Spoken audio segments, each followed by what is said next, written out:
Добрый вечер, уважаемые телезрители. В прямом эфире информационная программа «Новости» в студии Тойр Призода. Обращение правительства Республики Таджикистан к народу страны. Дорогие соотечественники, как вам всем известно, за последние годы мы добились значительных достижений в сфере энергетики страны. Сдача в эксплуатацию гидроэлектростанций Памир-1, Санктуда-1, Санктуда-2, теплоэлектростанций города Душанбе, 2 агрегатов ГЭС Ругун, а также станции Таджикистан в Бургабском районе и десятков малых электростанций входят в число достижений Таджикистана в последние годы. В результате с 14 января 2017 года в стране было полностью отменено ограничение обеспечения электроэнергией. В первые годы независимости были периоды, когда жители страны получали электроэнергию всего 2 часа в сутки. С отмеченной даты, то есть 14 января 2017 года, население Таджикистана получает электроэнергию 24 часа в сутки. Как знают дорогие соотечественники, на планете ускоренно продолжается процесс изменения и потепления климата. Также усилилось его влияние на Таджикистан, особенно в этом году. Осенью и зимой 2019-2020 года в зоне формирования русла рек Вахш и Пянж выпало слишком мало снега, что составило 50% объема прошлых лет. Такая ситуация в Таджикистане возникла впервые. Сегодня вода в русле реки Пянж по сравнению с прошлыми годами меньше на 2000 кубометров. В том числе в реке Вахш меньше на 800 кубометров, то есть на 50%. Такой объем является ярким признаком того, что в горах слишком мало запасов снега. Сегодня в Нурекском водохранилище запасов воды меньше на 17 метров по сравнению с прошлым годом. Если такая ситуация продолжится, то запасы воды в водохранилище уменьшатся. В зимний период возникнут серьезные проблемы по обеспечению электроэнергии населения и отраслей национальной экономики. В стране 50% произведенной электроэнергии использует население. Наше население прекрасно знает, что в зимний период возникают большие проблемы по сравнению с летним периодом. То есть сегодня мы можем рациональным расходованием электроэнергии предотвратить предстоящей осенью и зимой проблемы. В связи с этим правительство Республики Таджикистан обращается к населению страны и просит правильно воспринять ограничения, вводимые компанией Бахти Тоджик с единственной целью – резервирование воды в Нурекском водохранилище. Сегодня мы даже были вынуждены раньше установленного международными договорами срока прекратить подачу электроэнергии в Республику Узбекистан и Исламскую Республику Афганистан. Правительство Республики Таджикистан обращается ко всем жителям страны с просьбой с пониманием относиться к данному решению. Сложившаяся сегодня ситуация – это единственный путь, который может нам избежать проблем в зимний период. С учетом сложившейся обстановки каждый гражданин, каждая семья, все учреждения, организации, компании и предприятия, независимо от форм собственности, должны обеспечить экономное расходование электроэнергии. Каждый из нас должен иметь в виду, что если мы сегодня будем экономно расходовать электроэнергию и в водохранилище накопим необходимый объем воды, то сможем без проблем преодолеть зимний период. Правительство страны доводит до сведения славного народа Таджикистана, что принимает все необходимые меры, чтобы население страны не столкнулось с проблемами в осенне-зимний период. К другим темам. Продолжаются разъяснительные работы, проводимые рабочими группами, созданными исполнительным органом государственной власти города Душанбе и его инфраструктурными подразделениями. Основная цель этих мероприятий – это побудить граждан носить защитные маски и соблюдать правила личной и общественной гигиены. Каждое утро перед началом проведения разъяснительных работ в парках и аллеях столицы представители исполнительного органа государственной власти города Душанбе встречаются с руководителями рабочих групп, где разрабатывается очередной план работ на день. Даются конкретные инструкции для правильного проведения разъяснительных мероприятий. 7 групп и 196 подгрупп, в которых объединены в общей сложности 700 человек, продолжают объяснять жителям города об обязательном использовании медицинских масок в общественных местах, о соблюдении правил личной и общественной гигиены и социальной дистанции. Ношение медицинских масок, соблюдение социальной дистанции и личной гигиены являются главными мерами по предотвращению заражения и распространения COVID-19. Наблюдения показывают, что на улицах столицы, несмотря на усиление противоэпидемических мер, некоторые жители все-таки нарушают их. Мировой опыт показывает, что в странах, где были сняты ограничительные противоэпидемические меры, COVID-19 стал распространяться с новой силой. И во многих странах была зарегистрирована вторая волна заболевания. Эта ситуация оценивается аналитиками как отсутствие ответственности со стороны населения относительно серьезных последствий этого инфекционного заболевания. Всемирная организация здравоохранения неоднократно призывала международное сообщество придерживаться рекомендаций, данных руководствами государств с целью уменьшения и искоренения этой болезни.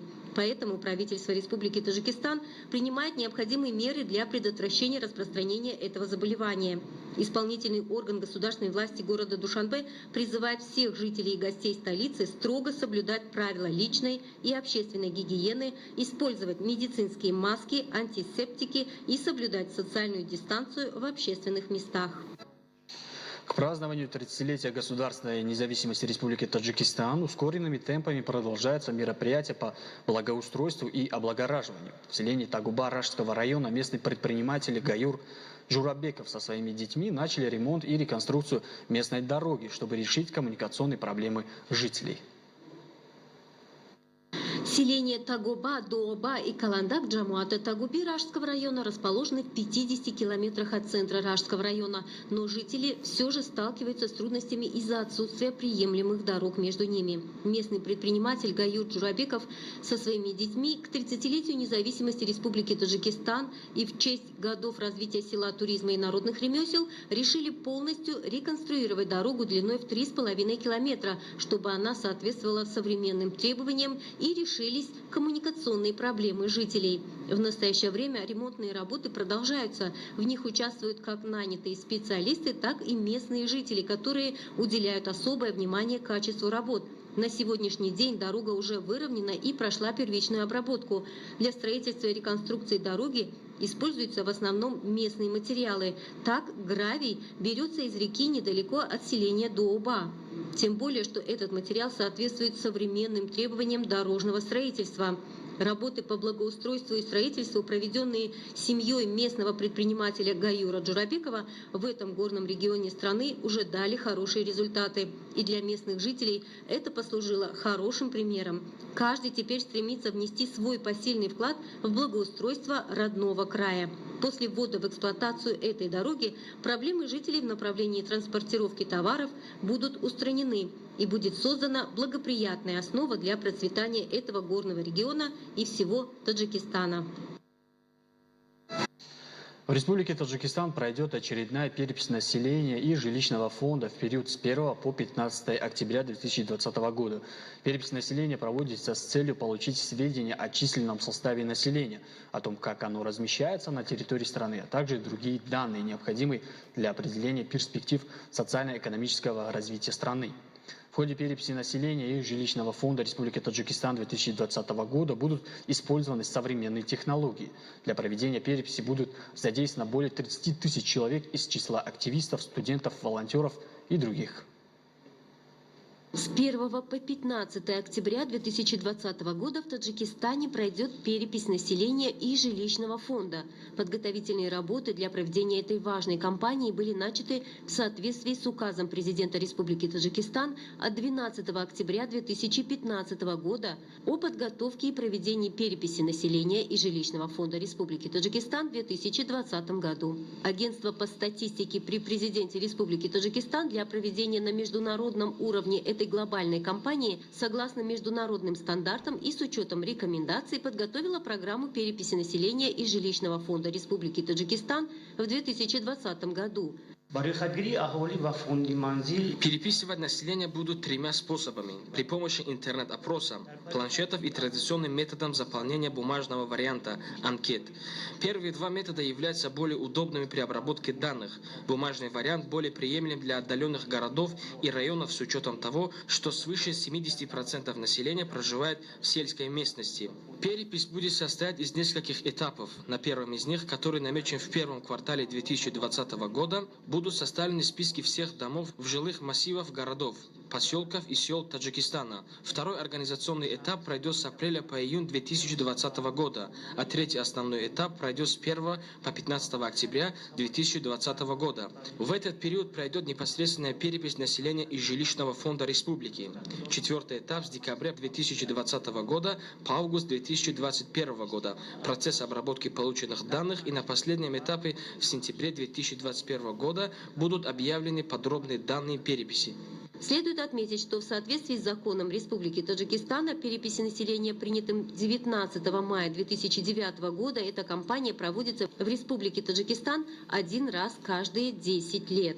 Перепись позволяет узнать не только точную цифру численности населения, находящегося в стране, но и сведения о его составе и условиях жизни, дает возможность оценить, как изменились численность, состав и условия жизни людей всего народа и каждой категории населения за время, прошедшее с момента предыдущей переписи. Кроме того, информация о динамике таких перемен служит базой для перспективных расчетов численности населения и основных характеристик социально-экономической ситуации в стране на ближайшие годы. Зумрат Файзиева, Мехрузи Джума, Рано Азизи, телевидение Таджикистан. Уважаемые телезрители, это были главные новости к этому часу. Оставайтесь с нами и будьте здоровы.